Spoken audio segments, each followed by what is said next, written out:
വീട്ടിലെ സ്പെഷ്യലായിട്ട് എന്തെങ്കിലും ഉണ്ടാക്കുമ്പോൾ മലബാറുകാർക്ക് പത്തിരി നിർബന്ധം അല്ലേ.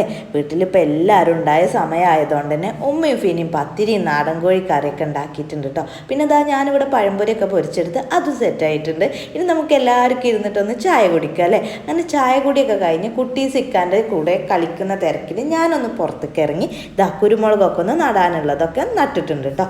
ആ സമയത്ത് ഫനുവാണ് അപ്പൂസിനെയൊക്കെ മാനേജ് ചെയ്യുന്നത്.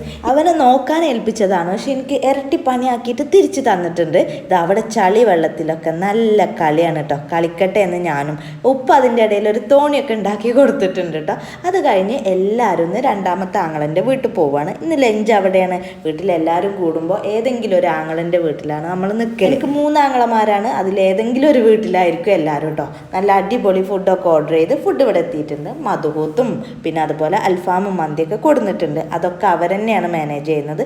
ഞങ്ങൾ അങ്ങോട്ട് മാറിക്കൊടുത്തു. കിച്ചണിൽ നിന്ന് അവരൊന്ന് ഹാൻഡിൽ ചെയ്യട്ടെ, അല്ലാതെ ഇപ്പോൾ എന്നിപ്പോൾ നമ്മളായ ശരിയാവില്ലല്ലോ. അതൊക്കെ കഴിഞ്ഞ് അടിപൊളിയായിട്ട് ഫുഡ് കഴിച്ചിട്ട് ഇതാ ഓരോരുത്തർ ഓരോ മൂലൊക്കെ ചാഞ്ഞിട്ടുണ്ട് കേട്ടോ.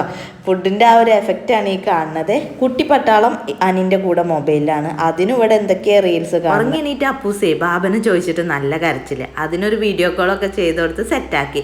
അവന് ഫുഡ് കഴിക്കാത്തതുകൊണ്ട് തന്നെ പിന്നെ അപ്പൂസിനെ ഇരുത്തിയിട്ട് ഫുഡ് കൊടുക്കാമെന്ന് വിചാരിച്ചു. ആ ഗ്യാപ്പിൽ ഞാൻ വീണ്ടും ചോറുന്നിട്ടുണ്ട് കേട്ടോ. അതൊക്കെ കഴിഞ്ഞ് പുറത്തുനിന്ന് ചെമ്പരത്തിൻ്റെ കൊമ്പൊക്കെ എടുത്ത് ഞങ്ങൾ നേരെ വീട്ടിലേക്ക് പോരുകയുണ്ടോ. വീട്ടിലേക്ക് എന്ന് പറയുമ്പോൾ വലിയ ആങ്ങളൻ്റെ വീട്ടിലേക്ക് അതിനും ആക്കി തന്ന് അവിടുന്ന് പിന്നെ വീണ്ടും പഴം വാട്ടിയതൊക്കെ കഴിച്ച് തിരിച്ച് നമ്മൾ തറവാട്ടിലേക്ക് പോന്നു കേട്ടോ. ഞാൻ പറഞ്ഞില്ലേ 3 വീടാണെന്ന്. ഇവിടെ ഉറങ്ങാതെ നല്ല നായാട്ടാണ്. അവർ പരസ്പരം കുറച്ച് സമയം കാണാതിരുന്നിരുന്നു. ഇപ്പം കണ്ട സന്തോഷം. ദൈവാനുഗ്രഹം പോലെയാണ് ഒരു മിന്നാമിനി റൂമിലേക്ക് വന്നത് കേട്ടോ. ഇനിയിപ്പോൾ ഇതൊക്കെ കാണിച്ചു കൊടുത്ത് മെല്ലെ അങ്ങോട്ട് കിടത്തി ഉറക്കട്ടെ. അപ്പോൾ ഇന്നത്തെ വിശേഷം ഇത്രയൊക്കെ ഉള്ളൂ. മറ്റൊരു വീഡിയോയിൽ വീണ്ടും കാണാം.